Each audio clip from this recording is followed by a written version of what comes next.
Let me start with this bit of a wise late poet, by a wise late poet. The past is inaccurate. Whoever lives long enough knows how much what he has seen with his own eyes becomes overgrown with rumor, legend, and magnifying or belittling hearsay. It was not like that at all, he would like to exclaim, but will not, for they will have seen only his moving lips without hearing his voice. Good afternoon, everybody. This is noon here in New York, just after noon. I'm speaking from New York. My name is Elżbieta Matynia. I'm the director of the Transfusional Center for Democratic Studies. And my former students may remember that short piece by Nobel Prize laureate Czesław Miłosz, who many of them met during our summer institutes in the historic old city of Krakow. And it was there, in Krakow, that the issues of collective memory were discussed in one of the institute seminars I conducted on politics and public memory. Old Krakow was especially conducive to examination of the past, or should I say pasts, because the Nazi concentration camp Auschwitz was just 40 miles north, and one struggled almost daily with what we discussed at the Institute is the presence of absence on the streets and squares of Krakow. And it was at that institute about 15 years ago that a cohort of our graduate students began to think about setting up a memory study group. We shall feel all very lucky that we had a group of enthusiastic and entrepreneurial junior scholars, and lucky as well that we had with us at the new school Professors Vera Zollberg, who conducted a seminar on collective memory, and Professor William Hurst, our colleague in the psychology department, who was deeply invested in the matters of memory. And we were lucky too when Professor Robin Wagner-Pacifici joined the sociology department. A memory study group thus was launched, and in 2008, its first conference was organized under the formidable title, "Is an Interdisciplinary Field of Memory Studies Possible?" It was a huge success, paving really the way for the new school to become a vibrant site of memory studies, one that contributed to shaping both the field as such, and in American academia, a discourse, a more systematic discourse on social memory. Excellent dissertations were defended, academic positions secured, numerous books published, and it is thus my great privilege and with real satisfaction that I welcome you to another annual conference. Well, we didn't have it last year. I will still call it annual, composed of exciting panels, roundtables, a film, and a keynote addresses under this daunting title that Lala introduced already, Suspended Past, Downloading the Past and Gaming the Future in the Time of Pandemic. What's particularly rewarding is that we have here at the conference our memory study group pioneers, now accomplished academics and teachers, Professors Amy Sodaro and Adam Brown back at the NSSR Psychology Department, along with others who represent different cohorts of TCDS memory scholars and TCDS alumni, Hana Cervinkova, Monika Ciobanu, Indira Kajoszewicz-Skoric, Malka Storia, and Mikola Balaban. And I'd like to introduce to you now the leader of that current cohort. I should say there were two, and I'm sure he will be talking about it. The group was larger. Current cohort of the memory study groups, the group that convened this conference. Malka Storia is Associate Professor of History at Ilia State University in Tbilisi, Georgia, and the director of the Memory Studies Center in the Caucasus, who has embarked on his doctoral studies in sociology at the new school. Malkas. Hello, everyone. Thank you, Elżbieta, and greetings from Tbilisi, and good evening from here, but good afternoon or good noon at New York City and everywhere.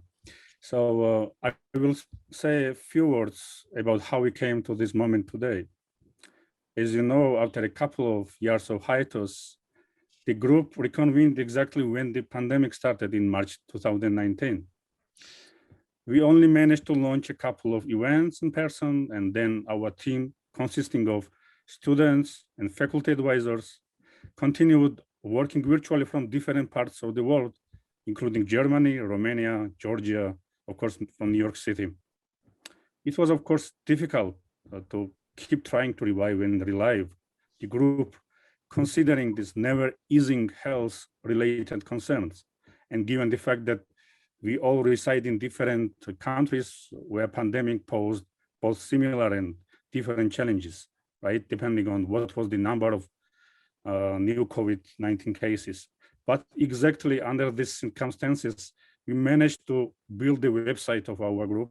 We organized very interesting virtual events as webinars, discussions, and presentations. Among the main goals was, of course, to restore rich and more than decade-long tradition of annual conferences organized by the group. These annual events brought distinguished scholars, experts, and practitioners in the interdisciplinary, complex, and broad field of the memory studies. I would like to especially thank the graduate student members of the memory studies group for their incredible work and collaboration during this challenging time. These are Elisabetta Pop, Francisca Koenig-Paraute, and Silvana Alvarez-Basto. We met regularly, discussing and coping with constantly evolving organizational issues. I would like to also express our team's gratefulness to our faculty advisors, including professors Elżbieta Matinia, Ellen Freeberg, Jeffrey Goldfarb, Jonathan Bach, Alexandra Delano. They were with us during all important stages of preparation for the conference.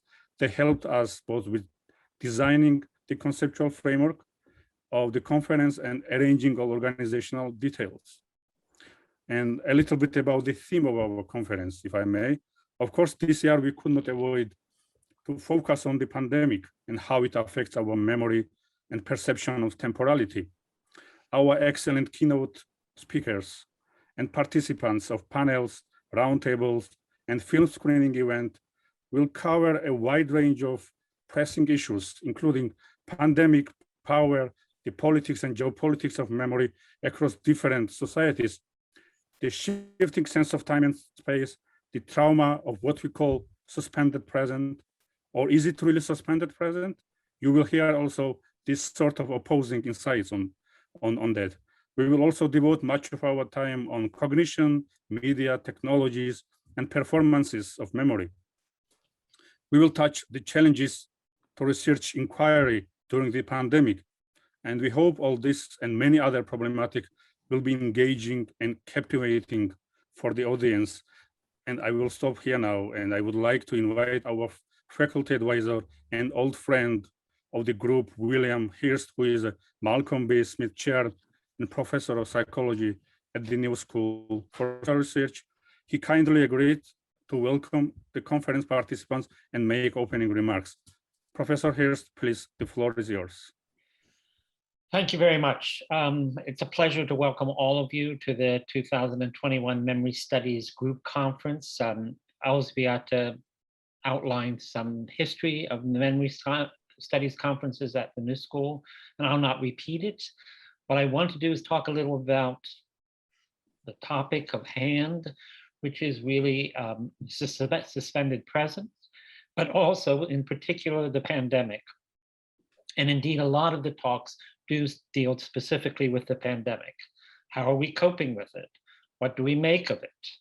Will we remember, and how will we remember it? But as I was preparing this talk this morning, another event also loomed large in my mind. That is the verdict concerning Derek Chauvin and George Floyd, which I wonder would be remembered over the long term. Would we remember more vividly and in more detail living through the pandemic, or the details of the murder of George Floyd and the details of what psychologists call the reception event, the event concerning the circumstances in which you learned about the verdict? My interest is less in the memories of those who lived through both events, but at least in this talk, but in the way these memories are transmitted from one generation to the next and eventually become part of our cultural landscape. That is in what Jan Osman calls communicative and cultural memories. Will the next generation know about this generation's experiences of the pandemic? Will they know who George Floyd is? Will the pandemic or the Floyd murder becomes crystallized in cultural artifacts? Now, one might expect that the answer is obvious. The pandemic has lasted over a year, has disrupted people's lives. If all the prognostications are correct, it will affect the way people work in the future, with working from home becoming more common. The Chauvin verdict, on the other hand, is really a single event, really lasting just a few minutes. To be sure, the trial was broadcasted live, and it may, and I emphasize may, have longer lasting consequences in the way policing is done in the United States. Moreover, it's part of a larger social project, if you like, the Black Lives Matter movement. Nevertheless, given the extent to which the pandemic has altered all of our lives for such a long period of time, and to be frank, the limited involvement of many Americans in the Black Lives Matter movement, one might expect that it will be the pandemic that will only be remembered better, that will loom large in our collective memory, but talked about more often into the next generation and become the inspiration for the creation of cultural artifacts such as books, movies, and so on. This, at least in contrast to the Black Lives Movement and George Floyd. But I'm uncertain. Each generation may be haunted by wars, economic depressions, major social upheavals, pandemics, and other cultural traumas. There's no doubt that these leave a lasting impression on the generation that experiences them, especially if they occurred during one's late adolescence and early adulthood, a temporal preference amply documented by David Rubin, Howard Schuman, Amy Corning, and others. Moreover, people remember that there are events that are personally relevant for them.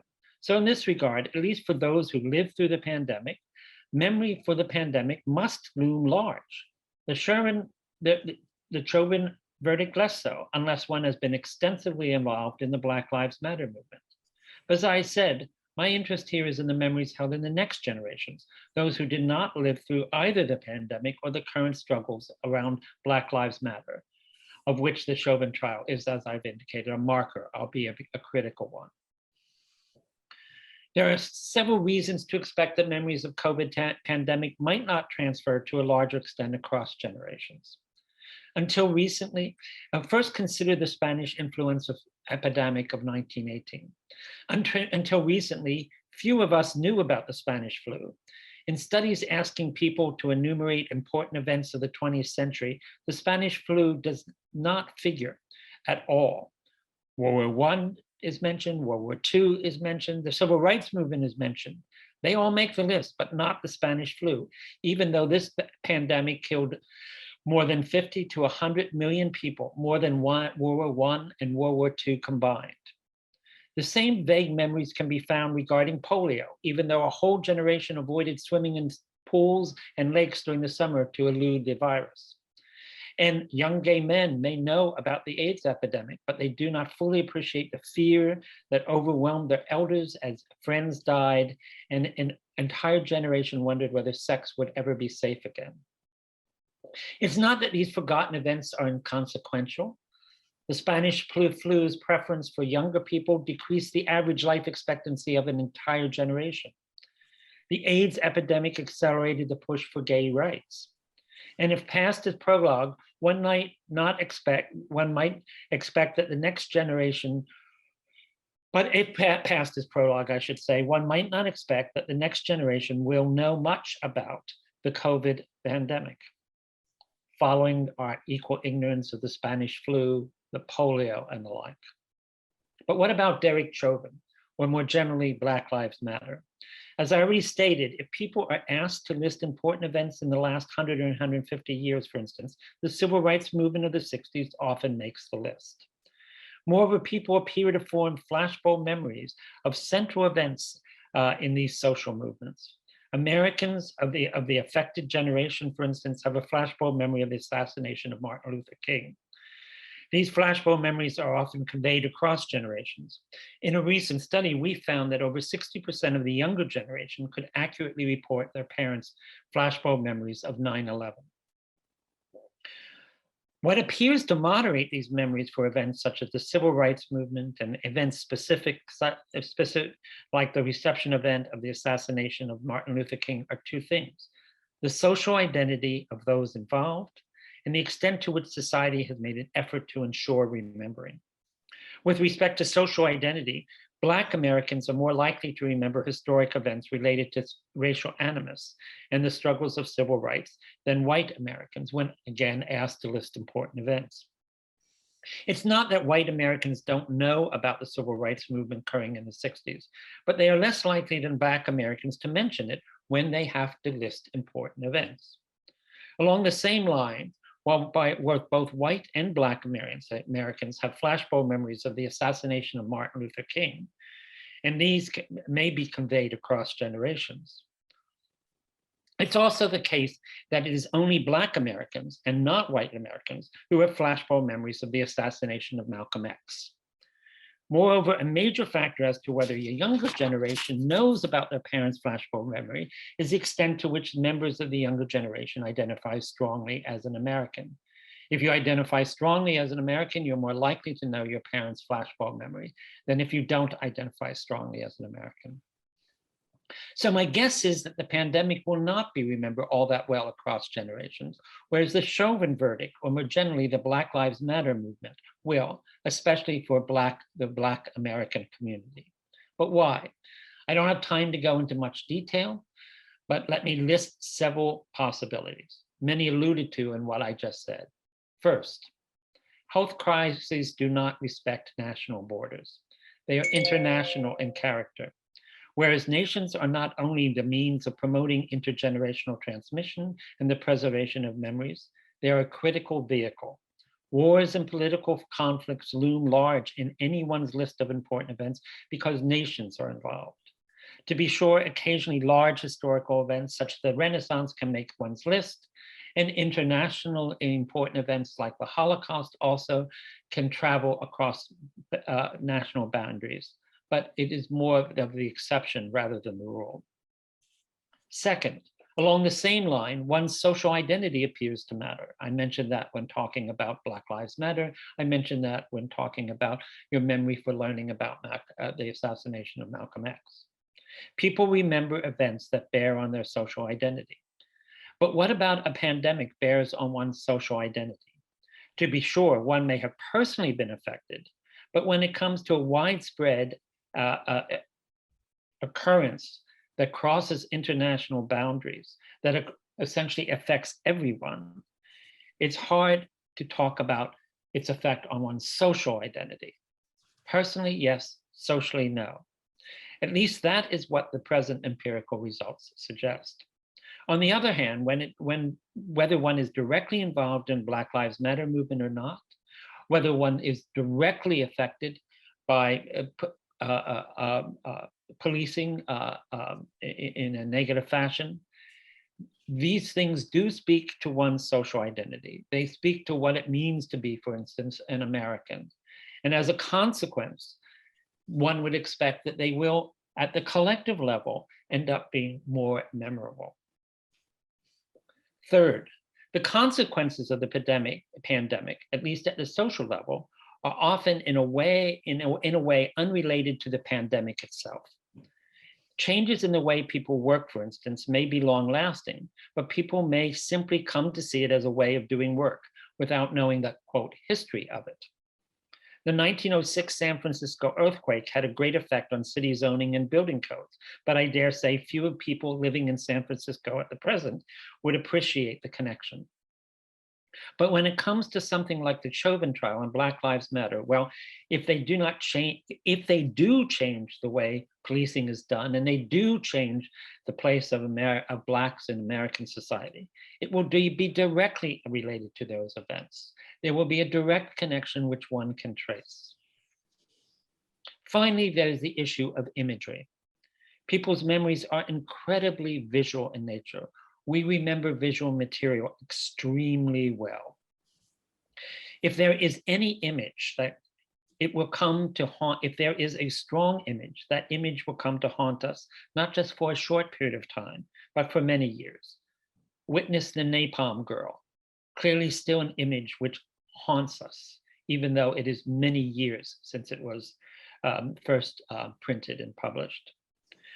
Or consider the video of Chauvin's knee on George Floyd. It is strong, powerful, and incredibly memorable. In a similar way, we have images of the assassination of JFK, with Mrs. Kennedy climbing in the back of the limousine.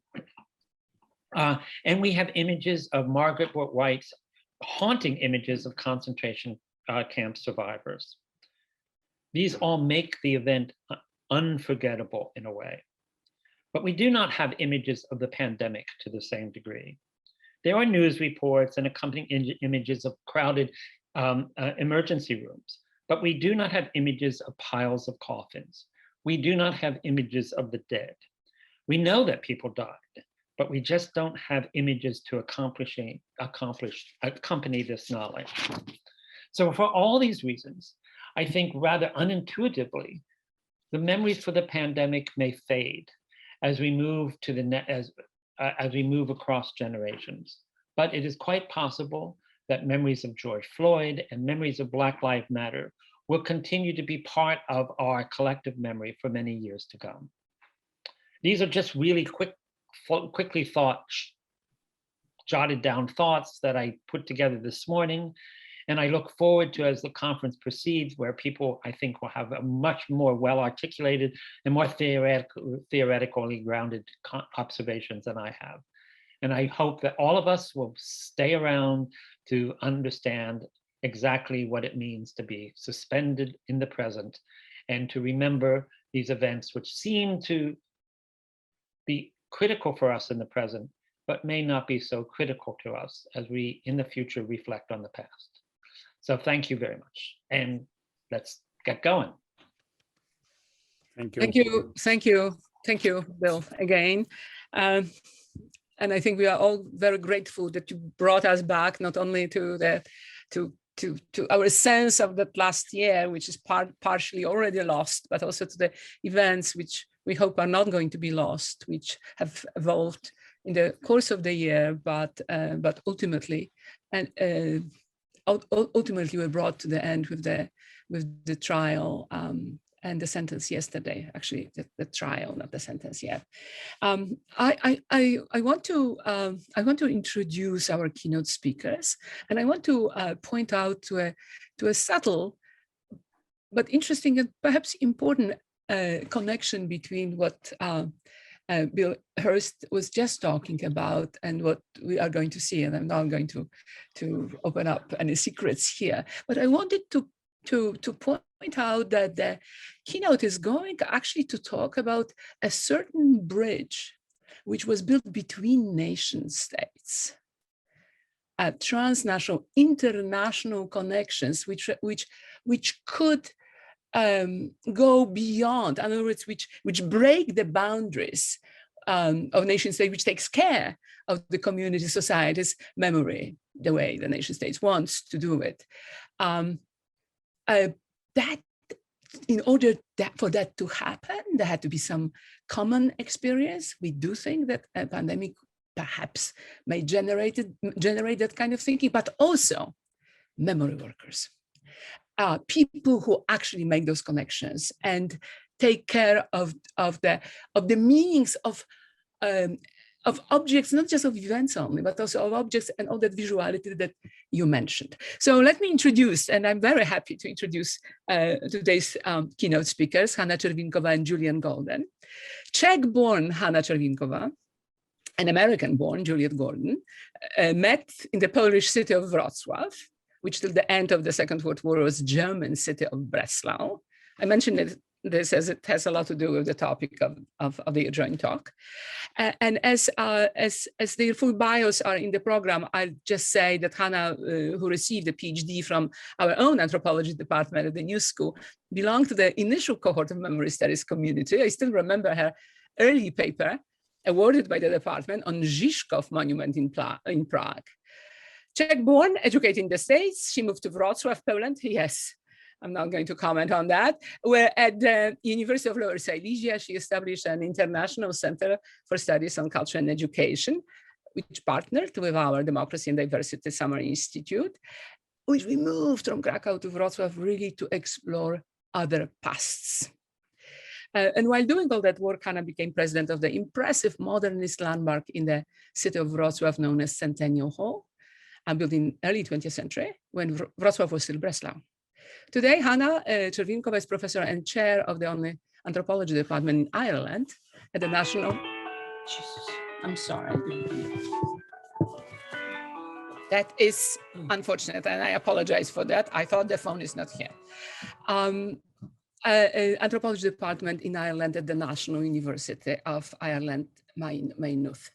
Dr. Juliet Golden is an accomplished writer, researcher, and a remarkable teacher who works and lives in both Wrocław and in Norman, Oklahoma. I know her work on Jewish life in pre-war and post-communist Poland, and I know her and Hana's work on designing and conducting innovative programs in memory and cultural diversity of the region.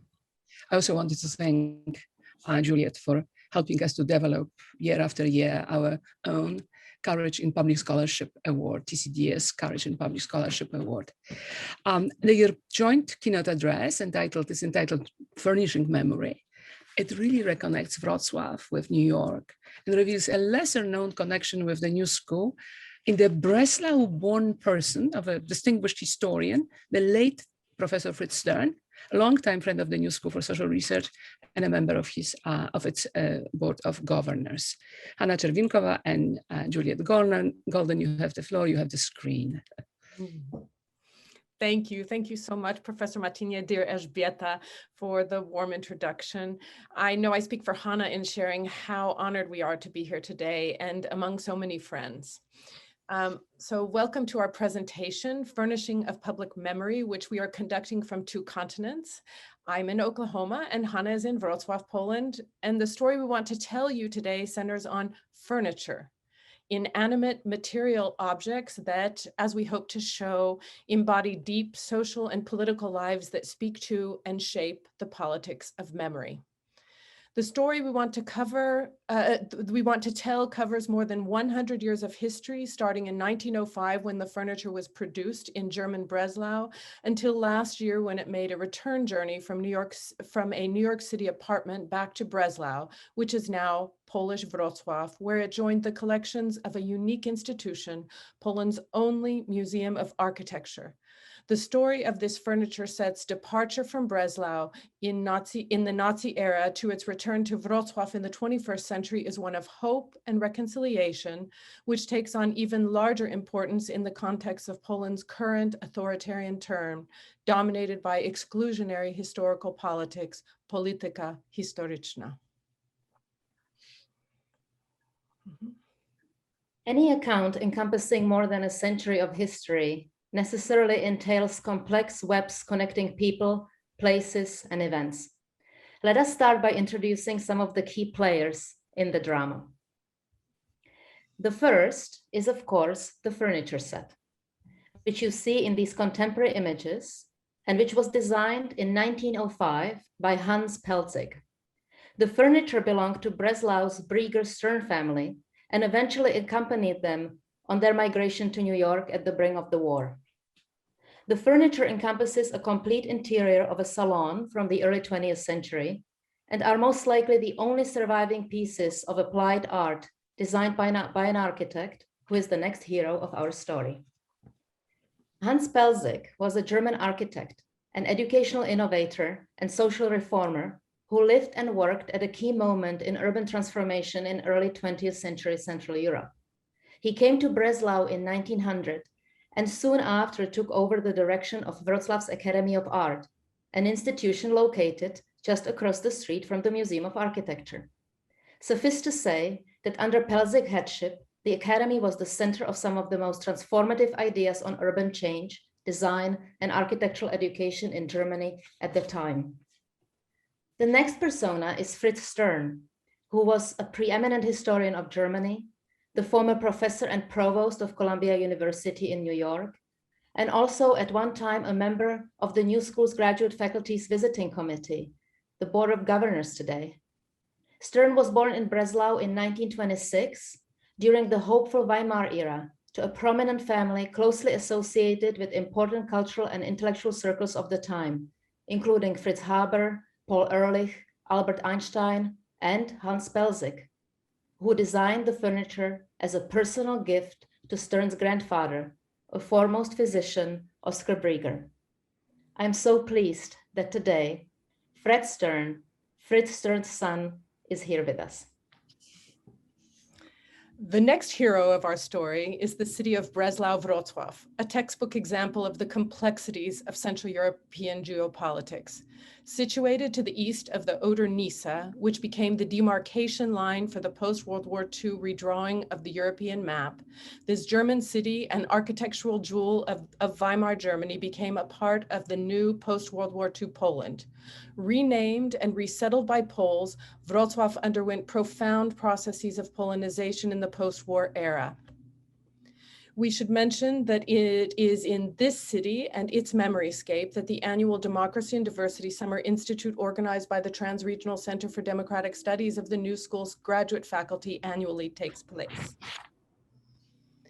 This gets us to the last key actor we want to introduce here, and that is the Museum of Architecture. Established in 1965, the museum has played a key role in the preservation and exploration of architectural heritage of the city. The museum's current director, Dr. Jerzy Ilkosz, is one of the leading world historians of German modernism who, through his research and museum work, has helped save and promote Wrocław's pre-World War II, late 19th and early 20th century architectural heritage, and was instrumental in the completion of the return of Pelzek's furniture back to the city. Our story revolves around journeys, forced and voluntary, that have through time generated bridges between remote worlds. The treasured furniture traveled with the Brieger Stern family to New York when they fled Breslau in 1938. It returned to what is now Polish Wrocław thanks to Fritz Stern, who was only 12 when he left Europe. He held a special relationship to his native city, which he came to value for its history of solidarity in the 1980s and the post-1990 openness to multicultural historical legacy. Stern returned to Wrocław often on different occasions, and shortly before he died in 2016, he decided to solidify his connection with a personal gift of his library to the University of Wrocław. The furniture marks the continuation of his efforts carried out by his children, Fred Stern and Catherine Brennan, who donated the majority of the family's furniture designed by Hans Pelzek to Wrocław's Museum of Architecture. In our talk, we center on the politics of memory to frame the furniture's journey from Breslau to New York and back to Polish Wrocław, a journey that captures a process of historical reconciliation carried out against a challenging historical and geopolitical landscape. We are interested in the implications whereby the furniture as a treasured household object, which embodies and constructs home, even away from home, takes on and generates an important layer of public meaning by returning to the city where it originated to be put on display in a museum. As Seeley and others argue, quote, furniture is particularly salient in individual understandings of home because it is mobile. Furniture is the home because it is really the movables which create the air of homeliness and which are psychologically immovable rather than the physically rooted house. In the absence of home, the lost Heimat, the city and the house in Breslau, which they had to abandon never to return, the furniture became an object through which the lost world could be materialized in memory as a subject of affective attachment. Its return to Wrocław is a reinsertion of the symbolic and affective meaning that the furniture has come to carry in a new space to inspire and animate public imaginaries at an important historical moment. We are also inspired by the recent work of Michael Rothberg to see the furniture's return as an act of long-distance solidarity, embedded in multi-directional understanding of memory and historical responsibility. Multi-directional memory complicates reductive memory traditions and, quote, describes the way collective memories emerge in dialogue with each other and with the conditions of the present. Such dialogue, according to Rothberg, can create solidarity even as it reveals implication. Seeing collective memory as an open-ended and capacious field of articulation and struggle accommodates imaginaries of solidarity between diverse groups with competing memories who are, quote, entangled, involved, and connected closely through historical circumstance, geography, inheritance, and the logic of implicated responsibility, which, according to Rothberg, can lead to new forms of long-distance solidarity. We want to show how we can understand the act of the furniture's return in the framework of long-distance solidarity, which disrupts the reductive memory politics of many authoritarian states today, including Poland. This personal and political act takes on a special meaning in a city and country of solidarity, in which solidarity, with a small s, has been lost. To understand the journeys and returns, we must go back to the beginning of the 20th century, to the German city of Breslau, where the furniture was first gifted to the Stern family by an emerging architect, Hans Pelzek. We will first describe the context of German Breslau in which the furniture was designed and produced and found its way into the Stern home. Then we will follow the furniture on its way to New York as the family escapes Nazi terror. Our focus then shifts to war-torn and post-war Wrocław, now a Polish city, and its memory politics to set the stage for Fritz Stern's returns as part of a reconciliation process. We will illustrate our narrative with Stern's own texts, as well as those of his children, to illuminate how the personal and political intersect in the historical transformations we describe. The conclusion belongs to the furniture's return to its native city in the currently politically troubled environment. Born in 1869 in Berlin, Hans Pelzek came to Breslau in 1900 to take up a teaching position at the Academy of Arts and Applied Arts.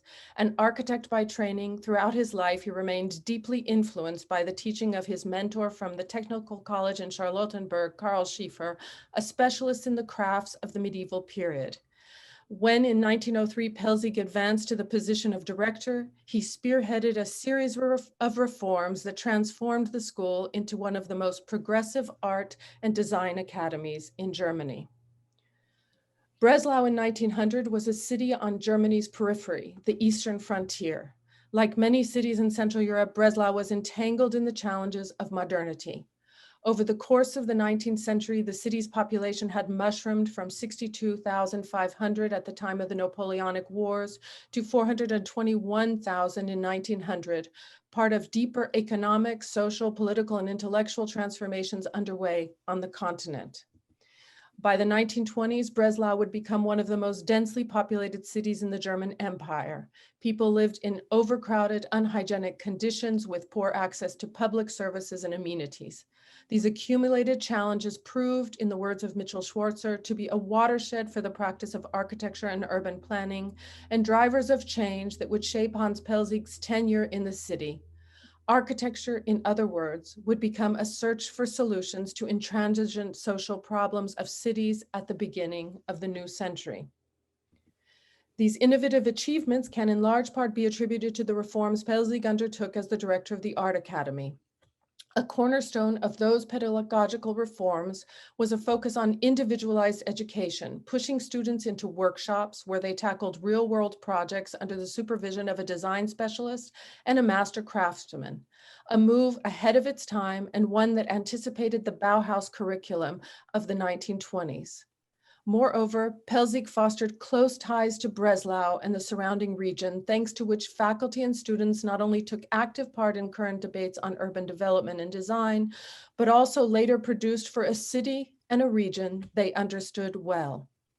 During his tenure, some of the boldest architectural projects of lasting importance were undertaken in Breslau, which speak to the culture of learning and creativity coming out of the academy. Importantly, the most enduring works were buildings of public use, and they demonstrate how Pelzek and the larger artistic and architectural community prioritized and addressed pressing social needs of the time. Along with the surge of Wrocław's population came efforts to address public health and sanitation issues. For example, in 1908, shortly after Pelzek's arrival in Breslau, this city-funded market hall was completed. The hall was a part of an expansive municipal program to improve public health by reforming the way food and other goods were distributed and sold in the city, mostly in poor unregulated outdoor street markets. Using reinforced concrete rather than iron, bolstering its fire resistance, the resulting structure with modern amenities was based on a skeleton of 6 parabolic arches, with spans of 19 meters each, which at the time were some of the largest reinforced concrete arches ever built.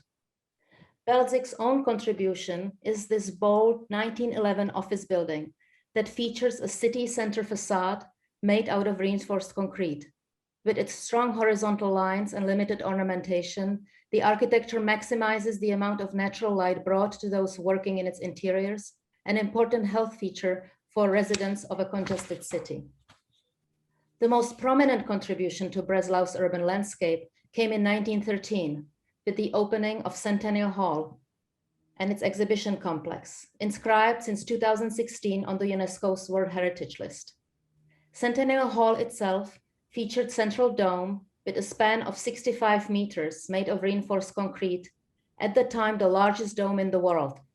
Apart from being an ambitious architectural and engineering feat, Centennial Hall was a social and political project termed by its designer a cathedral of democracy, a subversive egalitarian venue bereft of embedded monarchical and aristocratic hierarchies that made cultural events accessible to a mass audience.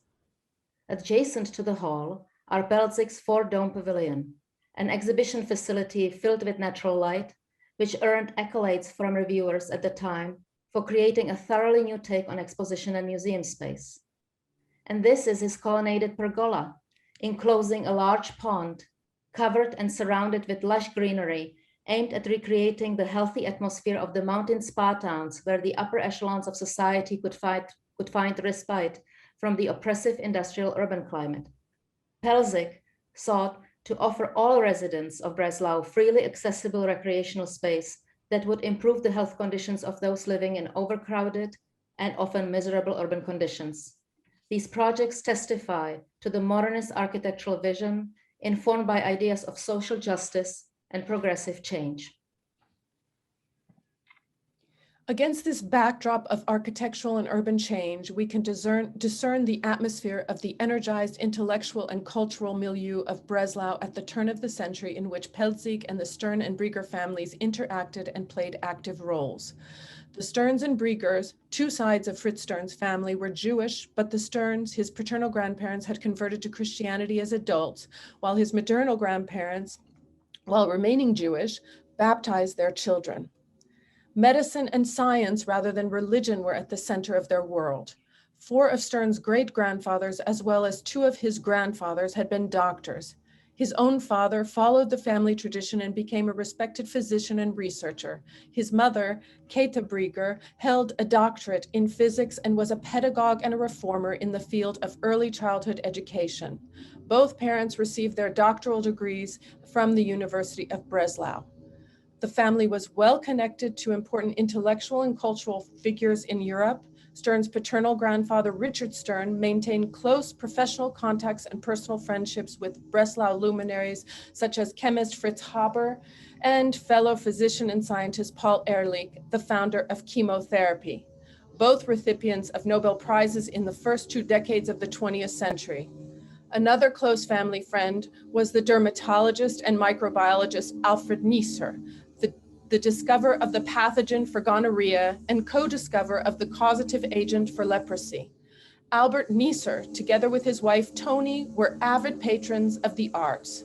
Their treasure-filled villa served as a formative intellectual and artistic salon in the city. It was to Stern's maternal great-grandfather, Dr. Oskar Brieger, that Hans Pelzek turned when struck early after his arrival in Breslau with a life-threatening illness. Stern family legend has it that Oskar Brieger saved Pelzek's life sometime between 1900 and 1905. In return, to express his deep gratitude for the successful medical treatment, Pelzek designed a range of furniture for the interior of a new Brieger family apartment that doubled as a home and an office on Königsplatz in central Breslau. We will now see photos of the furniture designed by Pelzek in the Brieger-Stern family homes in Breslau. These images reflect the emphasis on learning and a faith in scientific knowledge as a positive force for change. Books are omnipresent protagonists in the photos. The Pelzek furniture is featured here against a backdrop of a family library. Here, on a small wooden table moved to an outdoor patio on a warm day, is a collection of leather-bound books. In many of these photos, family members are holding books, the act of photography interrupting individual study. In his memoir, Stern writes of the importance of books to the Brieger and Stern families, not only world classics, but also scions of German culture. I quote, "Books had a central place in the two families. One began with the classics at home and continued in school. In the hours before his death, my father quoted Homer to me in Greek. In adolescence, one was expected to go beyond the assigned, to live, so to speak, in the great novels and dramas. Schiller called the theater a moral institution, and the Stern children in the Stern and Brieger families followed their elders in their awe of, if not necessarily in their taste of, great drama or acting," end quote. It is important to note that Hans Pelzek designed many other furniture pieces which were produced in cooperation with the workshops of the Art Academy. For example, for this interior for another illustrious Breslau family, but it is believed that the furniture he designed for Oscar Brieger is the only surviving set. It is this exciting and intellectually intense world of culture, science, and the arts that Fritz Stern was born into in 1926 at the height of the hopeful Weimar period. The decline of the Weimar Republic and the coming to power of National Socialists in the 1930s, which Stern experienced as a child growing up in Breslau, profoundly influenced his life and career. In his memoir, he writes, "I was born into the German predicament that de Gaulle understood so well. I remember my parents' dismay at the slow death of the Weimar Republic during my early childhood, and the swift establishment of National Socialist tyranny thereafter, a tyranny accepted by so many and opposed by so few. I remember their friends who were defiant defenders of democracy and who were defeated, some of them murdered, incarcerated, or exiled. Though I lived in National Socialist Germany for only 5 years, that brief period saddled me with the burning question that I have spent my professional life trying to answer. Why and how did the universal human potential for evil become an actuality in Germany? Decades of study and experience have persuaded me that the German roads to perdition, including National Socialism, were neither accidental nor inevitable. National Socialism had deep roots, and yet its growth could have been arrested. I was born into a world on the cusp of avoidable disaster." The Stern family escaped Breslau during the rise of anti-Semitic Nazi terror in 1938 and settled in New York.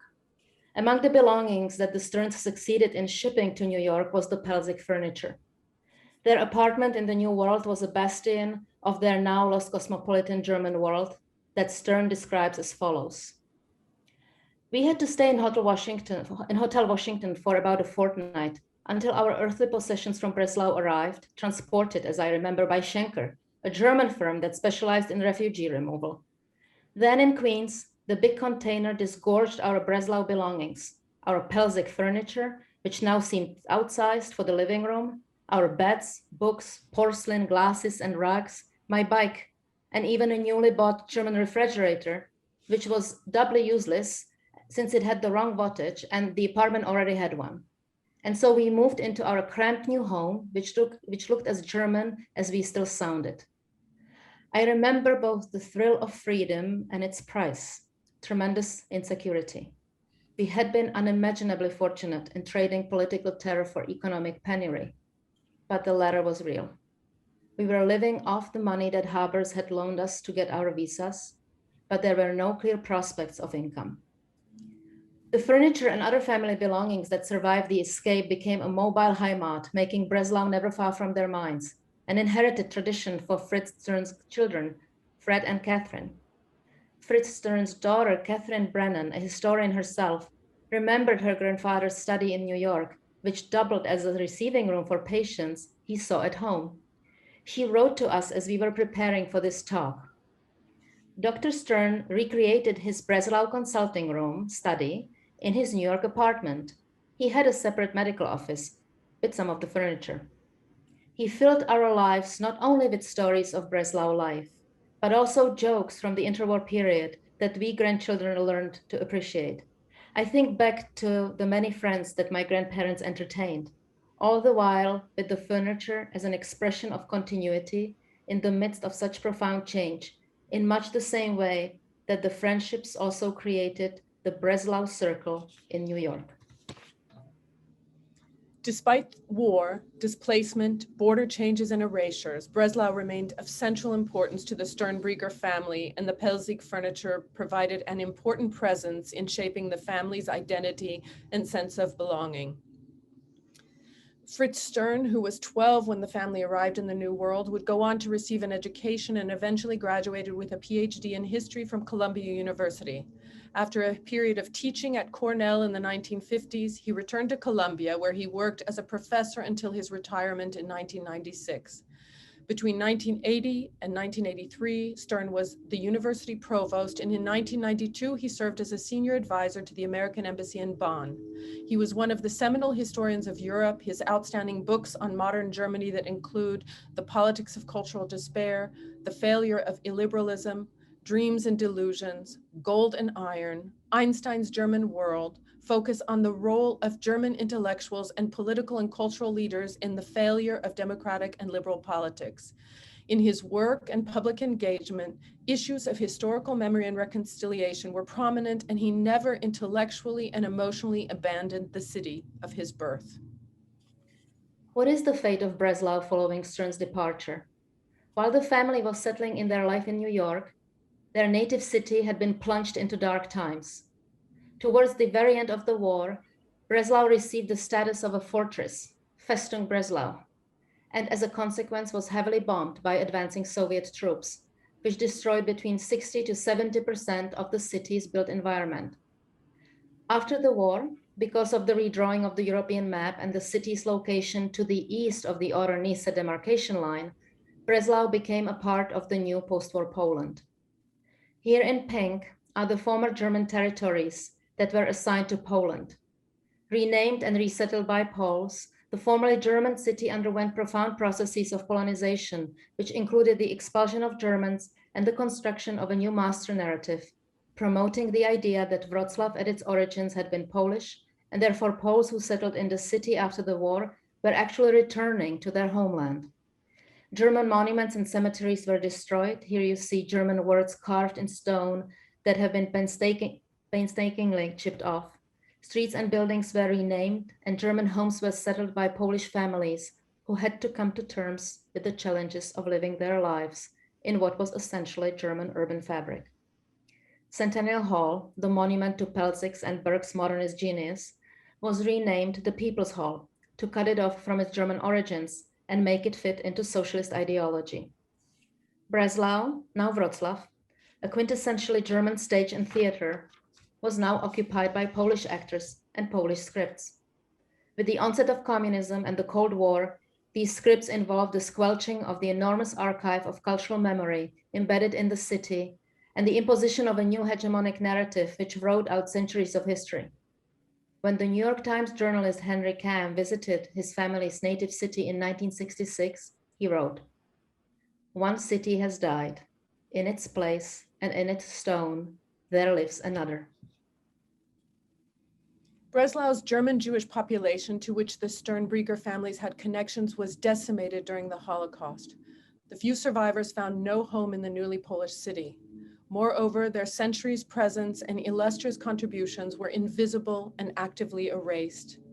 During his 1966 visit, New York Times journalist Kam, standing in front of an empty lot where a towering Jewish synagogue destroyed during the Kristallnacht once stood, evoked these silences and erasures.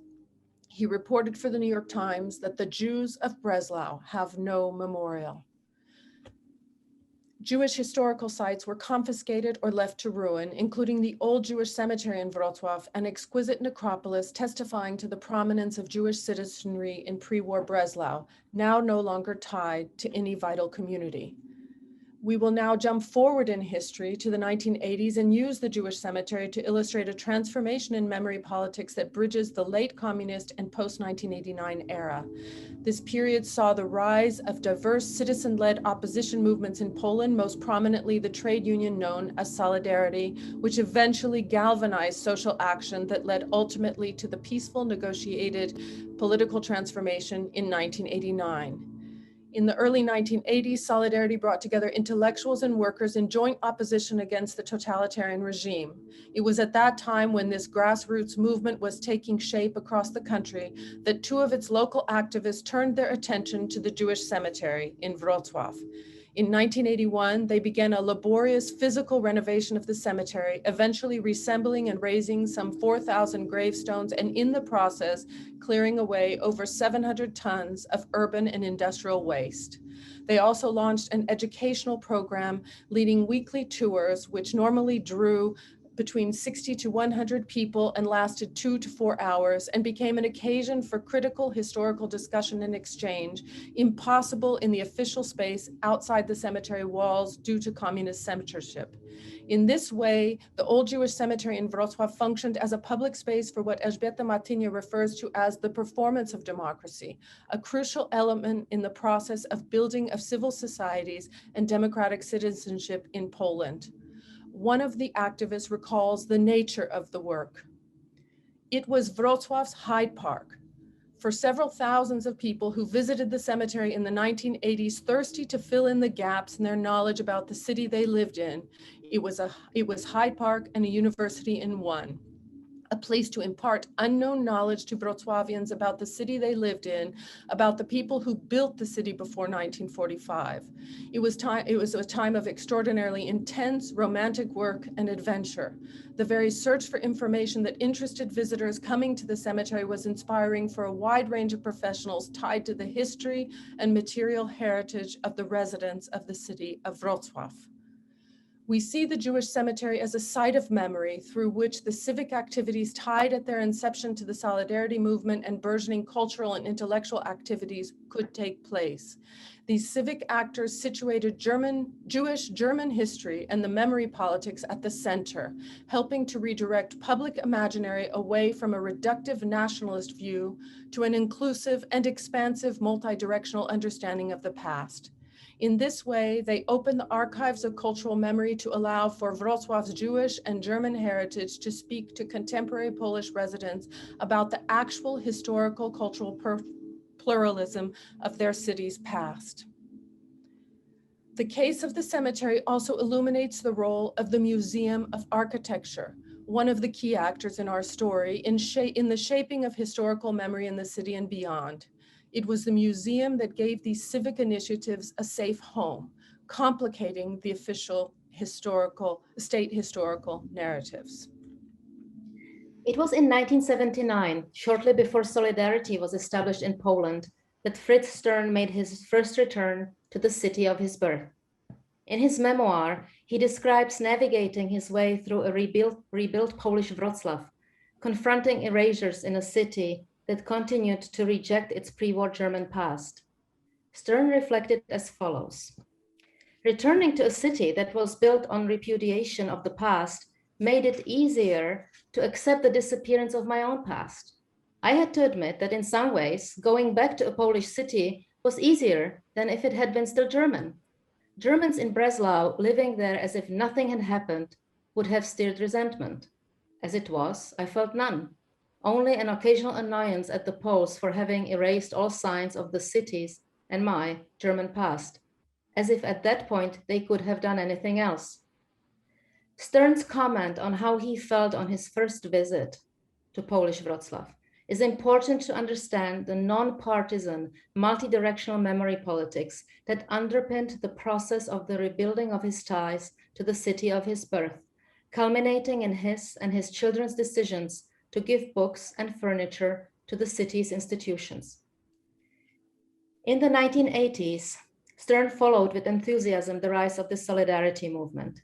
He was friends with Bronisław Geremek, a fellow historian and a Democratic Minister of Foreign Affairs, whom Stern credited with the safeguarding of Poland's later entry into the European Union and whose friendship he treasured.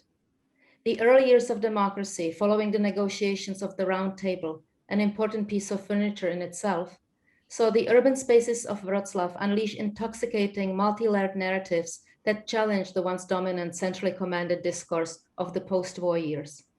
Publications, conferences, websites, nostalgia tourism, all helped to reveal the long silenced past of the city. As a result, the city's archive of cultural memory began to emerge in this period of transformation as a palimpsest of cityscapes that seemed to invigorate new notions of collective identity and citizenship, informed by history and pluralistic imaginaries of place. Stern became an important figure in Wrocław's return to memory. In 1996, he returned here and received the annual Silesian Cultural Prize. And in 2000, he accepted an honorary doctorate from the University of Wrocław, the same university where his parents had studied and received their own doctoral degrees before the war. In 2011, the mayor of the city, in tandem with the German Foundation Die Zeit, established a city professorship in Stern's name, quote, in recognition of his scholarship and special transformations of his birthplace, highlighting Wrocław's dedication to its intercultural heritage and to reconciliation by inviting widely admired public intellectuals whose work stands for dialogue between nations and cultures for the building of an informed political and civil society. The first professorship was awarded to Richard von Weizsäcker in 2011 during a moving ceremony and a series of top-level transnational public events, which both of these important figures of post-war reconciliation attended. It was on the occasion of this return to Wrocław that I met Fritz Stern. Sitting in a restaurant overlooking Pelzek's pergola, Stern began to consider the possibilities of a return journey for the collection of his books, whose origins were in this very city. Bridging the divide would not only mean confirming a place of the Stern-Brieger family in the history of Breslau and Wrocław, but also reconciling deep personal losses tied to this city where, in his words, so many lives, including those of some of my closest relatives, were extinguished in Nazi barbarism. In 2013, no longer able to travel to Wrocław to celebrate the award of his professorship to Joschka Fischer, in a video message made for the occasion, Stern explained his motivations for the decision to give his book collections to Wrocław. Out of a time of unparalleled atrocities, out of rubble and ruin, a new city has been built. German-Polish reconciliation continues to be a work in progress. Under the Nazis and later the communists, both of whom recognized the centrality of commanding the past, however false, books were abused, burned, and acquisition of new books remained under strict ideological control. I remember my first visit to my native city.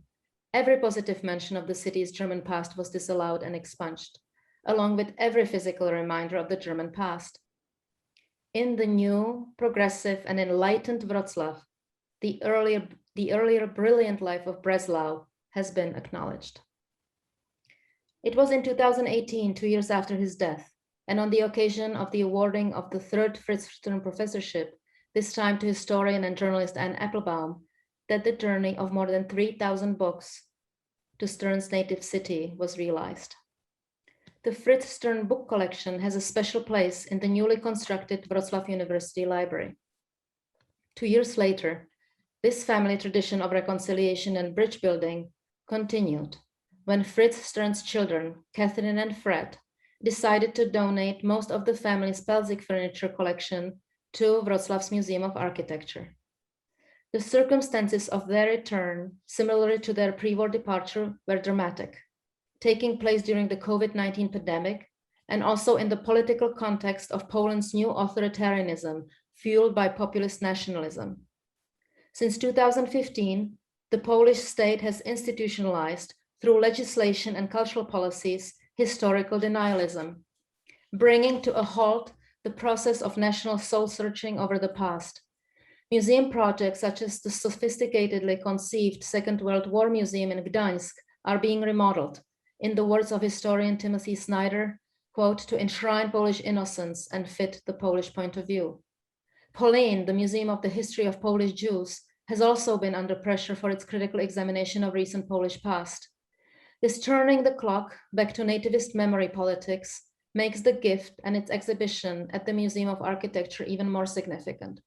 While we do not have space here to explore the workings of memory in the context of neoliberal transformations of the 1990s and 2000s, which we have focused on in much of our previous work, we would like to acknowledge that that period had its own erasures and amnesias, usually taking the form of selective remembering and cultural appropriation and commodification. However, since 2015, we are witnessing a concerted attack on historical research, historians, and all efforts at pluralistic understandings of the past as a centerpiece of a hegemonic ideological project. The title of our talk, Furnishing of Public Memory, draws on Elżbieta Matynia's earlier work entitled Furnishing Democracy, in which she brings out the importance of a piece of furniture, the round table, to the negotiated 1989 transition in Poland. The hero of our story is furniture made for a private home, but just like domestic space, which only appears to be a bastion of privacy, while in essence is at the heart of the state-citizen contract, furniture can be imbued with deep political and social meaning. The Pelzek furniture was a treasured object for the Stern family and the set for and participant in the family's dramas, accompanying them on their escape from Nazi terror to New York. There, Catherine Brennan remembers, it served as a mute and constant reminder of a life the family had been forced to leave. The Pelzek furniture has been at the heart of the creation of a sense of place for a family that lost its home due to political terror by creating a lasting link to the city. The act of its return to Polish Wrocław is a transgression of this seemingly private realm that allows these material objects to take on a new life.